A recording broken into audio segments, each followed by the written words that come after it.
Welcome to Talk to Brazil with Tom Reaoch, the business connector to business in Brazil. Welcome to Talk to Brazil, the Business Connection, a leading Brazil business podcast talking about business in the world.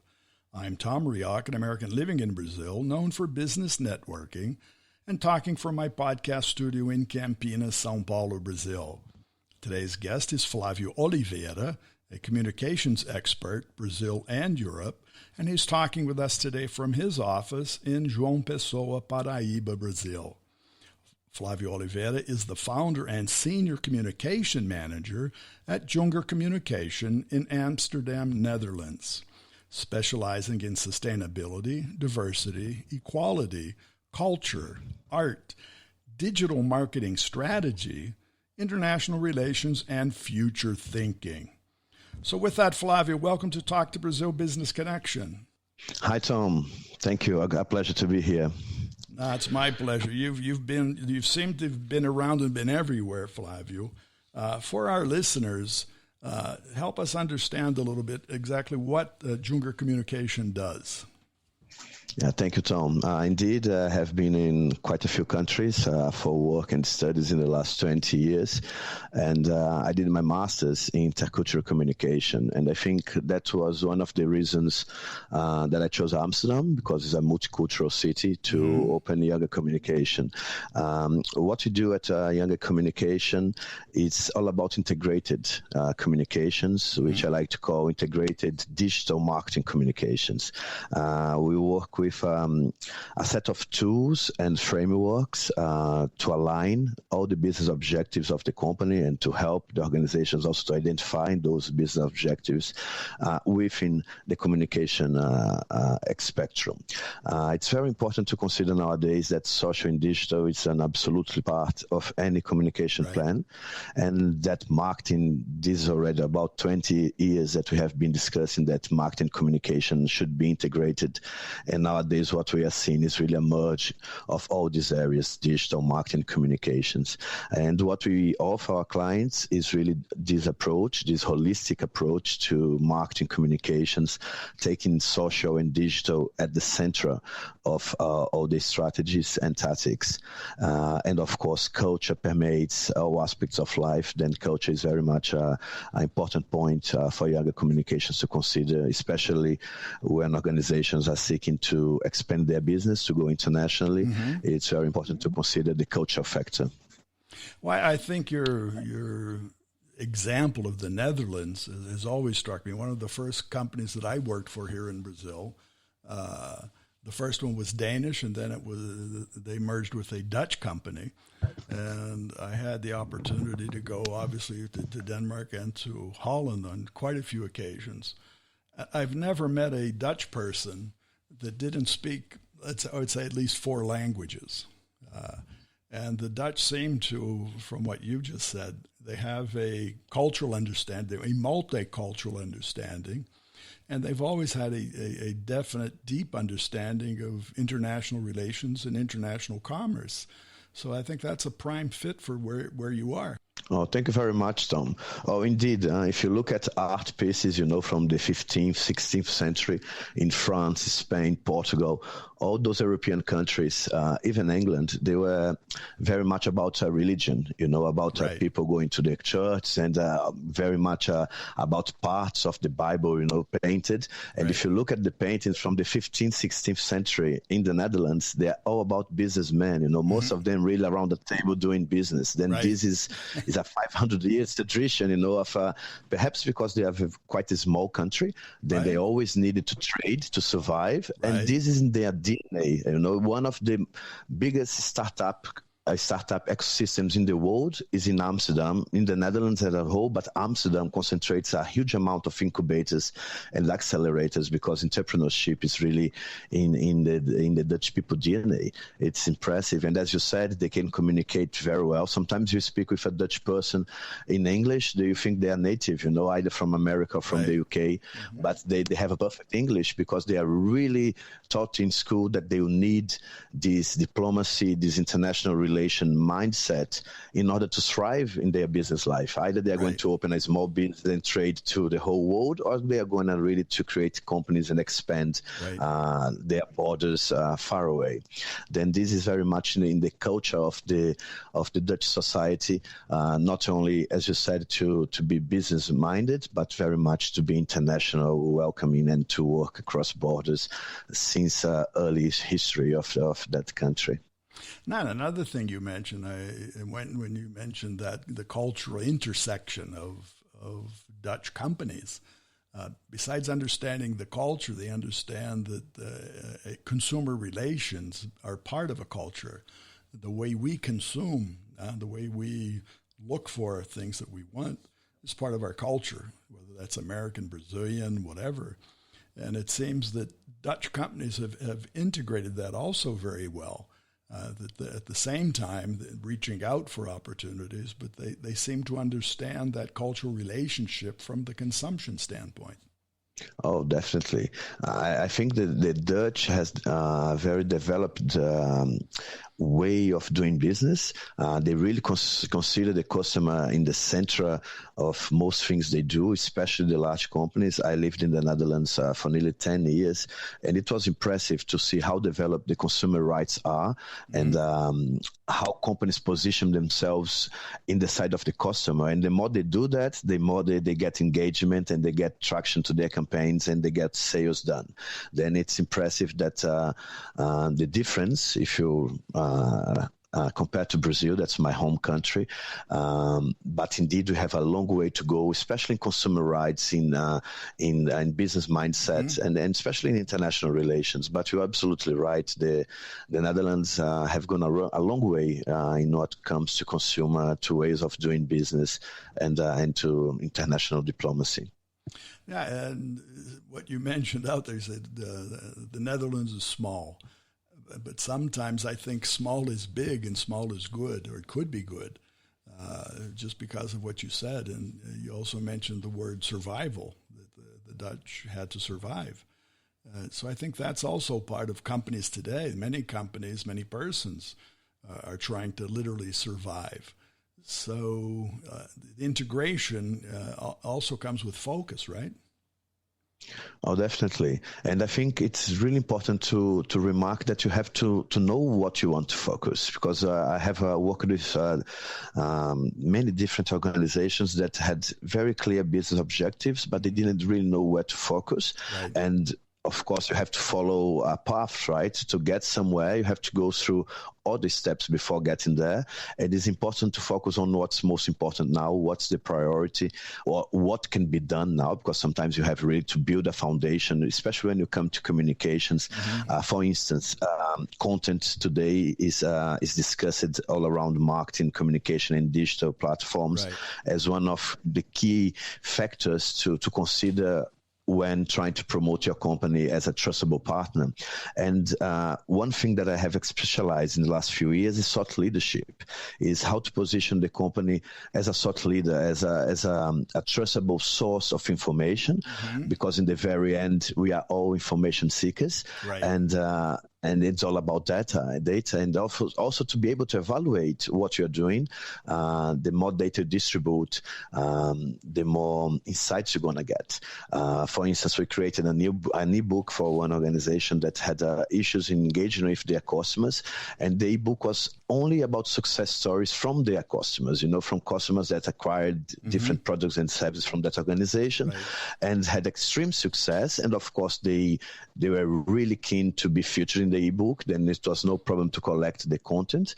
And the final result was really 50% extra engagement from the current customers and about 10 to 20% new leads, from the organizations that got in contact with that content, because it was, of course, high level written. It had very interesting pieces of information like developments, innovation, relevancy. I think it's important to put in question when you think about content, the relevance of the content. So we really provide something that's useful for your audience.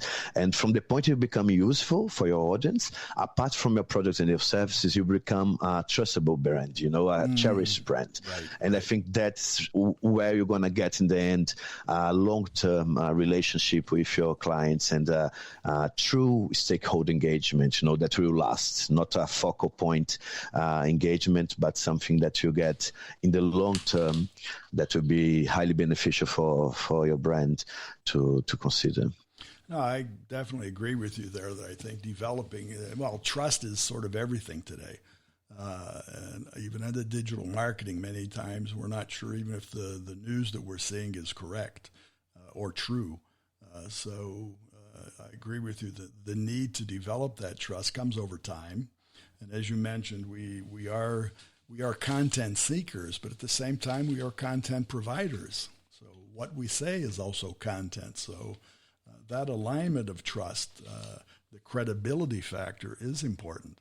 Now, from your experience, and you personally have a very diverse experience, and you also have a very diverse outlook. So you've had a cross-section of clients working on a cross-section of objectives. So to your benefit as an expert, seeing something about a large plateful of objectives helps you melt that together and adapt your communication approach to your client, whether it's an old or new client. Is that correct? Yeah, absolutely. I think the most important thing is really to be able to melt them together, because as we discussed in the beginning of the podcast, it's about integration. And integration, not only, as I mentioned quickly in the beginning, digital marketing communications, but integration with all the sectors of the business, right. Sales, right. Human resources, everything has to be aligned, because if you do a great job and you provide amazing services, but your employees are talking bad about you on social media, right. You can put everything that loose, then it's extremely important to consider all these factors, but with an holistic view, connecting with the business objectives and with what can be done. Also be realistic on what can be done as a first step. Right. Very important to consider the storytelling. Some organizations I have worked with, they had very good ideas and they have very tangible objectives, but they want to do everything at once. And you have to tell a story to be able to engage with your audience that really follows a timeline. Right. And that goes through understandable and coherent environment and story that really engages the audience and then takes you through the customer experience journey. That's very important as well to consider. But in your work now, and you mentioned you certainly do work with high-level executives, one thing is to know what you need to say, right? And that, I would say, sort of easier. But how do you direct these persons of what they must say? Because in today's world, you're talking about your future thinking. The future is changing about every 14 minutes. And at the outset, we said about sustainability, diversity, equality, culture, art, digital marketing strategy, international relations. All of these are important things that obviously most people would say, well, we need to communicate that well. But is there an order of what must be communicated today, 2021? I wouldn't say there is an order, but I think one key value, or if you will, a philosophy of working should be communicate with purpose. Then doing good, I think it's really the fashion, luckily for the greater good, now most companies recognize, at least the large and medium companies, how important it is to do good to the community where you are inserted, where you are working and producing and then selling your products and services. Then if you really has a purpose, if you have a good deed that you want to do to society through your means and through the work and activities that you develop in a specific country, I think that should be the number one, find a purpose, find a way to do better for where you are located, for where you are situated as an organization. And some organizations do that very well. And it's not really the old CSR, the corporate social responsibility. I think this is far gone.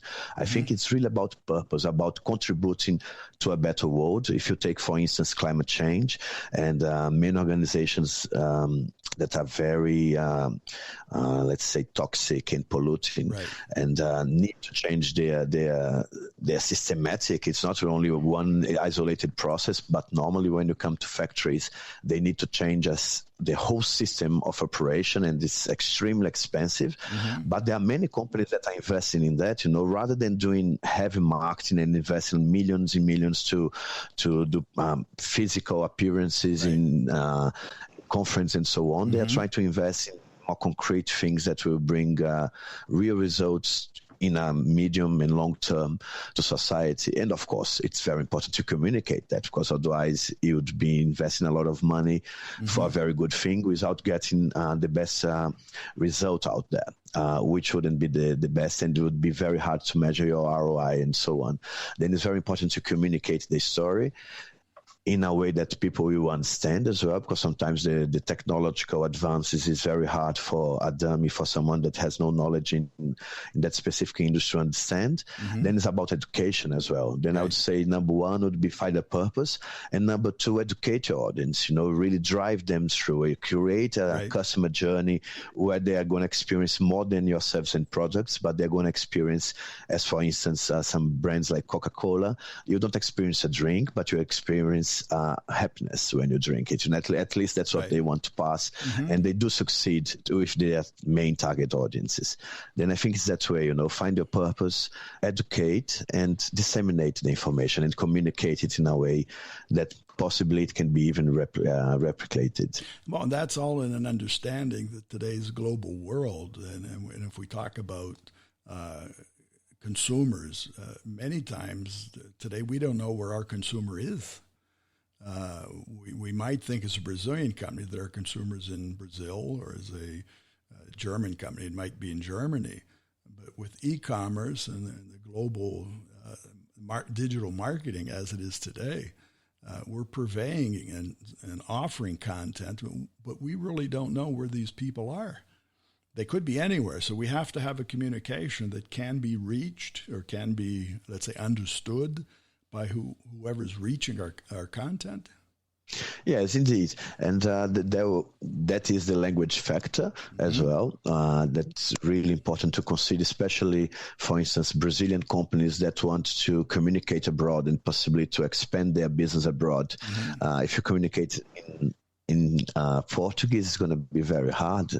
It's an interesting thing that you see that Brazilian companies normally, from my experience, they do not communicate even in Spanish. That would be the first logical language to at least have a very strong presence in Latam, and they don't. I understand that Brazil is a continental country that for its size, many companies decide to really explore the Brazilian market that's already quite a big market, but there are more billions of people in other countries that could potentially become important stakeholders in your organization. Then what I would say is really at least do your native language, in the case of Brazil, Portuguese and English, because most people can understand English in the business world. And you do see that in Europe nowadays, that 10, 20 years ago, mostly very nationalist countries as France, Italy, Spain, they would have pages only in their local language. And nowadays, I would say 90 to 95% of SMEs even, they are really trying to have at least in English. So you expand your audience. As you said, someone can be traveling. Even if you don't want to sell your products abroad, maybe someone is in Brazil traveling and might become a consumer of your service or product. Then, yes, exactly. Then I think this is something missing in the Brazilian culture, for its size, for English not being a wide known language in the country due to education, to also culture, of being this big country that you can survive inside the country. But as an advice, I think for communicating better, really communicate in a way that most people that comes in touch with your brand will be able to understand, not necessarily an existing client, but everyone else is a potential new client. Then considering at least English, I think it's a very wise decision. Well, your point that you made about the colonization, let's say, of the world when countries went out, and to the point of Spanish and Portuguese here in Brazil, Latin America was actually divided by the Pope and said, well, this part's going to be Brazil and the rest is going to be Spanish-speaking. I think from then until now, still culture is one of the inhibitors of even Brazilians learning Spanish, as you mentioned. I think that's striking because there's so many borders with Spanish-speaking countries here in Brazil. There's so many Spanish speakers out in the world that could be a logical first step for a Brazilian company because there's such similarity between Portuguese and Spanish. They're different, but they're similar. Yes, indeed, and that's why I'm passionate about culture. It's a cultural thing from the reminiscences of being locked and then of being a country that came from the big farms with slaves and so on. And this has been taught in history classes when I was a student in the university in Brazil. And when I started to study culture, I really understood why we communicate this way, because culture directly influences our communication behavior. And this is neuroscience, psychology, and cultural studies that prove that to us. And probably would need a deep study on how we could change that in Brazil, but I think it starts also with individual action. As Hofstede is one of the genius of cultural dimensions and of cultural differences. And he used to say that normally a country would have a culture that would be the main culture of the country, but to have many smaller cultures with the sub-regions of the country. And this is so very much valid in Brazil. That's such a big country with so many differences from north to south.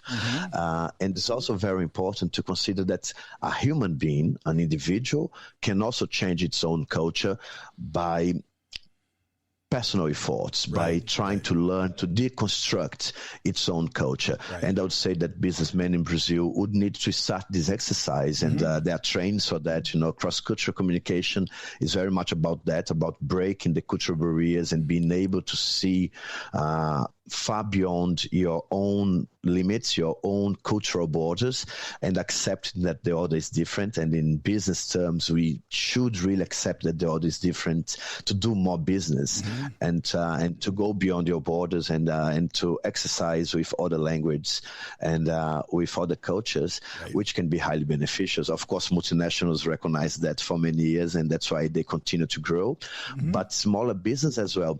And coming back to the Netherlands, it's very interesting that when you look at the ecosystem in the Netherlands of startups, they are so international. They are working with dozens of countries from their birth. It's not something that they develop, but from the beginning, they are already very international. And I would say, Tom, very much because everybody speaks English.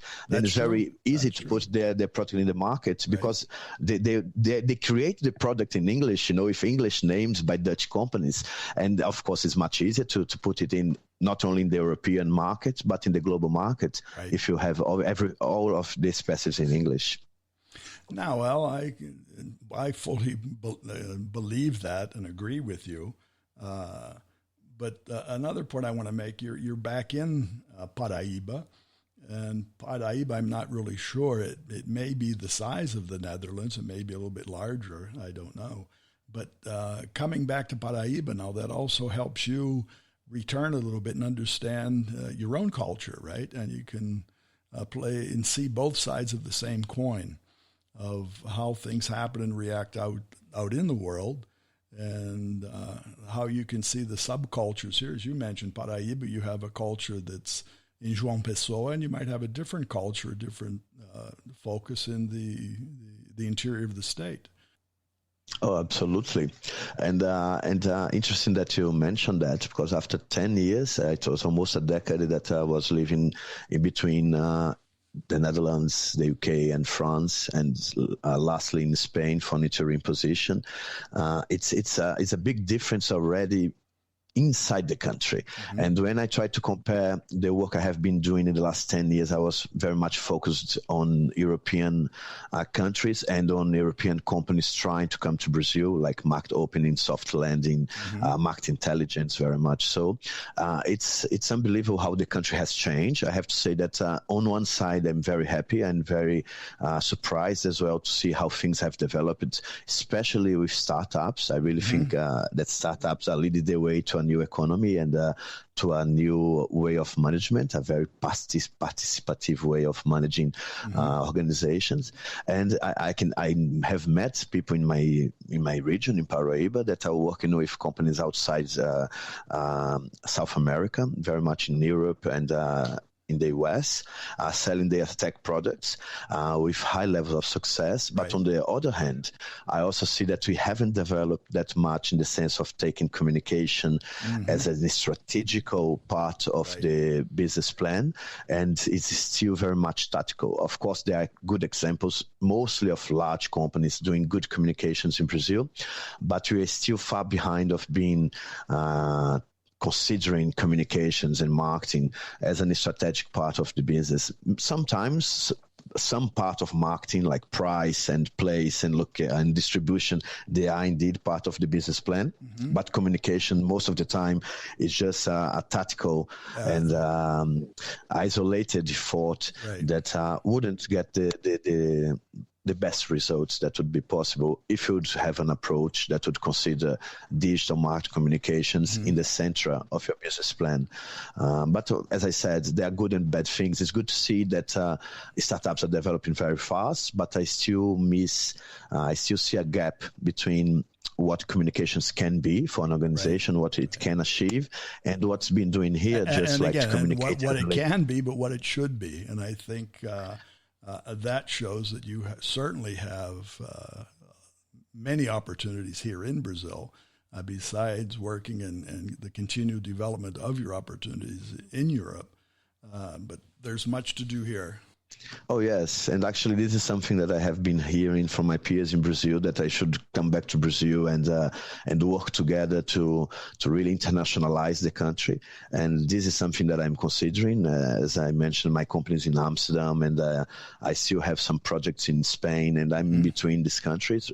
Right now, Brazil is my focus for many different things, but very much to try to help companies to become more international, to become more aware that there is a global market, and that you can really expand your operations, and it can only be good, if you do it in the right way. You're already doing that. If you're communicating that needs to be done, what I found, you really don't have to be anywhere. You can be anywhere to be in business. And the more, as you know, you share and understand the different cultures and have the different views, as you've done professionally, just keep melting it all together. So I think your future is not only here, but it's still everywhere. Right, Flavio?